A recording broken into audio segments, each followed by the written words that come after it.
Ito na ang hinihintay ninyo mga kaibigan, ang makapag-vlog tayo ng isang minivan. So ito si Sir, regular customer namin ito si Sir. So yung mga maintenance na kanya sasakyan, dito niya dinadala. Ang cute nito, lagi ko ito nakikita. Noong una hindi pa nakamag si Sir na bago eh. Ngayon bago na yung mag si Sir. Ang ganda rin. So ito ay project car ni Bossing, inuunti-unti niya lang. Nagulat ako sa mga pinagkukwento ni Sir dito. Sipin nyo nakapagsakay siya ng 11. Sabi ko, ano yan, Staria, Sir? Antindi. So ito sa mga nagbabalak bumili, kung hindi ako nagkakamali, ang sabi ni Sir, nasa 200 plus nag-uumpisa ang presyohan nitong mga minivan na ganito. Meron ako dating ganito, mga Rusco. Yan yung Suzuki na Rusco, yan. Yung mga drop side, yan. Wala pang Rusco yata nung time na yon. Drop side pa lang ang tawag sa mga drop side, tapos minivan, multicab, yun yung mga tawag namin. Tapos nagkaroon na ng Rusco after ilang years. So ayan ang kanyang loob, hindi pa to tapos, project pa lang ito ni Sir.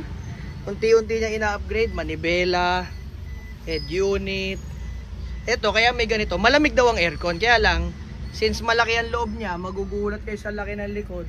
Mamaya ipapakita ko sa inyo.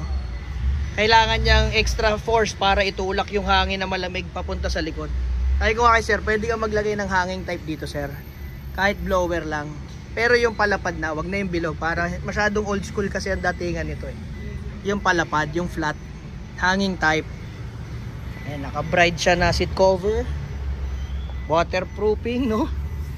Nakakatuwa yan sa mga van. Madali kasi walisin yung alikabok. Tsaka kahit mabuhusan ng tubig, safe. Ayan, pininturahan niya rin ng waterproofing. Nakakatuwa. Gandang ba nito? Ang gaan buksan, no? Tignan nyo. Kahit isang daliri mo lang buksan eh. Oh, diba? Alaga lang kayo sa grasa dito sa rilis. Yan naman sikreto ng mga van. Grasahan nyo, alisin nyo yung mga lupa-lupa. Kasi ito, natutupi. Oh, grabe. Ayun, nasa kabila. Bride seat cover din siya. Ang taas ng ceiling, so hindi siya mainit parang mga Beetle.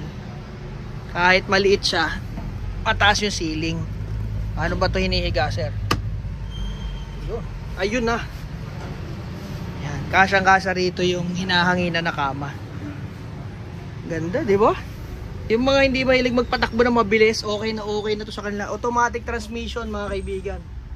Yan, naka-automatic yan. Meron din yata nitong manual, pero mas komportable na talaga yung matic. Sa parts, ang dami na rin mga kaibigan. Lalo nung pinauso na ito, sobrang dami ng parts na nabibili.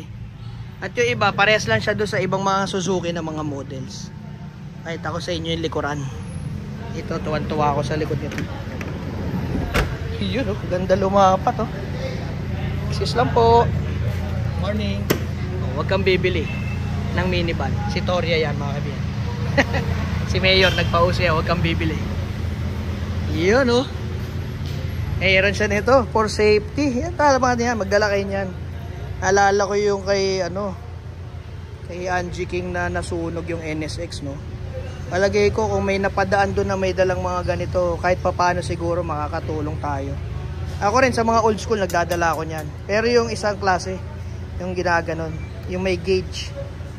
Mahalaga yan, lalo sa mga old school tsaka project cars, lalo yung mga kinakargahan. Alam nyo naman, mga high powered yan. Kailangan medyo may mga ganyan tayong bawal. Mura lang yan, meron sa Lazada yan. Ito yung mga ilaw. Hanep, gumagana pa. Ito, meron siyang DIY. Itong mga ganito, soft touch daw yan, sabi ni Sir. Yun, no? Soft touch nga. Aba naman, talaga namang parang mini camper van talaga ito eh. Pag tinanggal niyo yung upuan, ang laki ng loob. So 11 daw nagkasya. Isa doon, dito isang adult, isang bata. Tapos dito 4 na medyo may edad na rin. Tapos dito 2 bata. So 11. Ay, kontindi ah.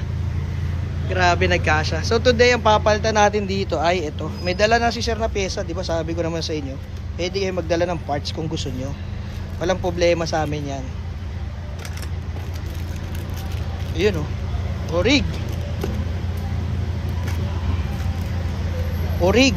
Mga pyesa na dala niya. So ito mga basic maintenance lang ito, no? Kasi alam niyo naman, may edad na yung sasakyan, galing Japan, di ba? Talagang normal lang yan. Mga goma-goma lang naman, oil seal, mura lang naman yan. Spark plug, drain plug, siguro na low thread na yung drain plug ni sir.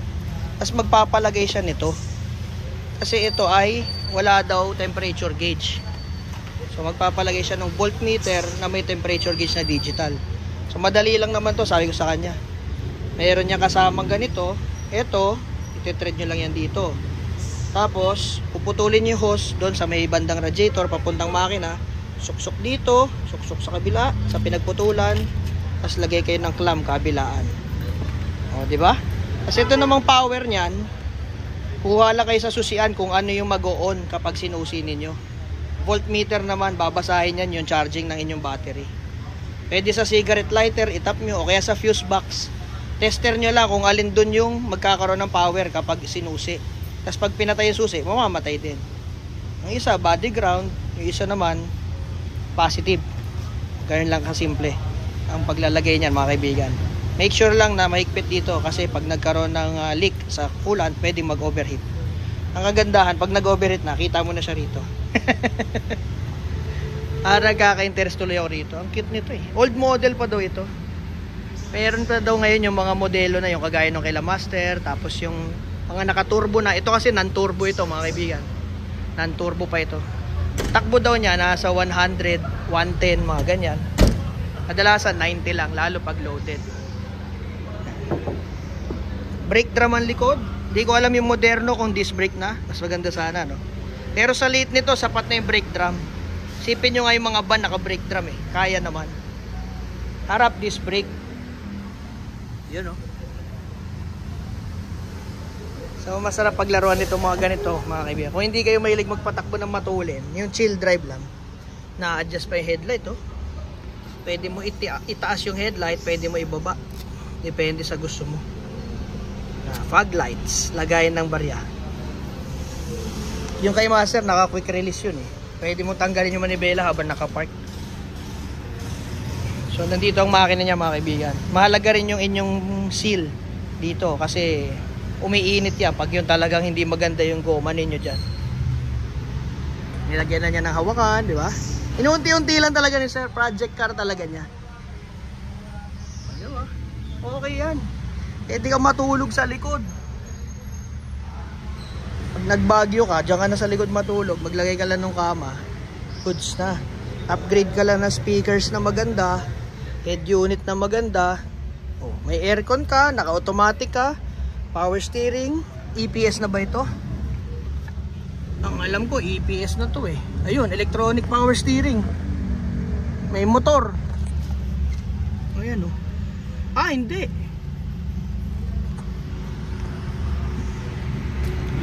Oh, ayun lang mga kaibigan. Kailangan itago ninyo itong mga ano na to.